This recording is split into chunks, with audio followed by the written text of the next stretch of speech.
Death ஆயிருக்கு, ஒரு காமெண்ட்டாக அதை போட்டு அது யாரையுமே ஹர்ட் பண்ணோம்ல. இந்த கோயம்புத்தூர் மாப்பிள்ள பாரு எவ்வளோ கேடு கட்டவன், ஒருத்தர் இறந்துட்டான், இவன் பாரு ராகுல் டிக்கி வீடியோவில் இப்படி கமெண்ட் பண்ணி. அன்னைக்கு எனக்கு ஐ காட் 3 lakh unfollowers.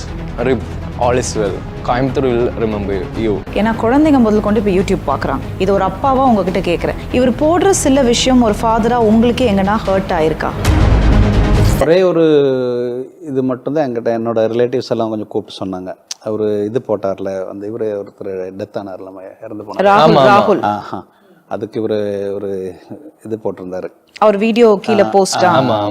அது போஸ்ட் அவர் தப்பா போட்டாப்ல, ஏன் அப்படி போட்டாப்லன்னு மட்டும் அதை பற்றி மட்டும் எல்லா ரிலேட்டிவ்ஸ் எல்லாம் ஃபோன் பண்ணி சொன்னாங்க. ஒருத்தர் ஒரு டெத் ஆயிருக்கு, நீங்கள் அவர் வந்து போடணுன்னா அந்த போஸ்ட் போட்டிருக்கலாம். பட் ஏன் சல்மான் நீங்கள் அந்த வீடியோவுக்கு கீழே ஒரு காமெண்ட்டாக அதை போட்டு அது யாரையுமே ஹர்ட் பண்ணோம்ல, ஏன் அது?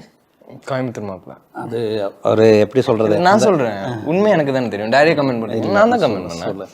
ஓகே, ஸோ ஆக்சுவலி அவர் இறந்து 2-3 days முன்னாடி ஒரு ஆயிருக்கும்னு நினச்சிக்கோங்க. ஓகேங்களா, நான் எப்போவுமே வந்து மார்னிங் ஜாகிங் போயிட்டு ஃபோனில் எடுத்து ரிக்வெஸ்ட் எல்லாம் கிளியர் பண்ணுவேன்.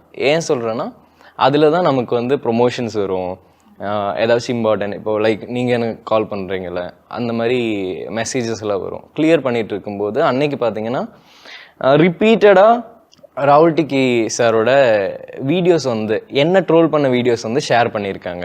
இப்போ எக்ஸாம்பிள், இன்றைக்கி நான் இறந்துட்டேன், நாளைக்கு ட்ரெண்டிங் யார்? நீங்கள் தான்.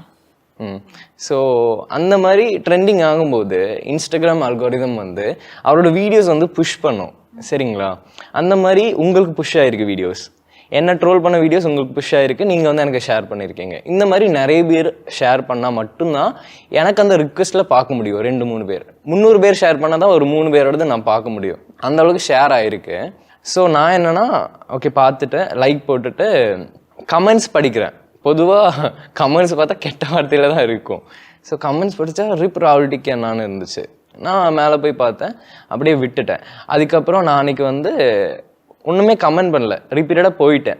தென் நெக்ஸ்ட் டே அகெயின் இது பண்ணும்போது சேம் வீடியோ வந்துச்சு. அதில் பீப்புள் வந்து அனுப்பியிருந்தாங்க, அண்ணா நீங்கள் வந்து ராகுல் டிக்கி அண்ணாவுக்கு வீடியோ பண்ணிட்டு அவர் ஃபேமிலிக்கு ஃபண்ட் ரைஸ் பண்ணி அந்த மாதிரி பண்ணுங்கள், உங்கள் கம்யூனிட்டியெல்லாம் சொல்லி பண்ணுங்கன்னு சொல்லிட்டு சரி நானும் அது பண்ணலான்னு நினச்சி அப்படியே விட்டுட்டேன்.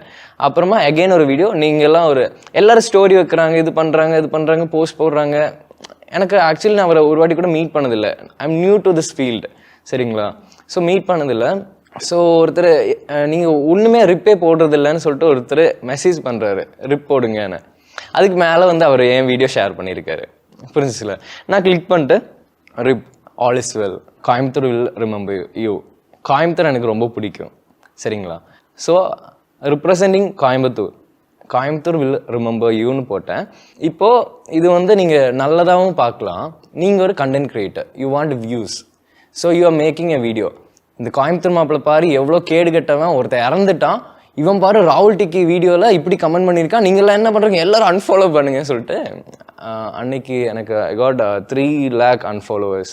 சரிங்களா, on the same day not when you commented month.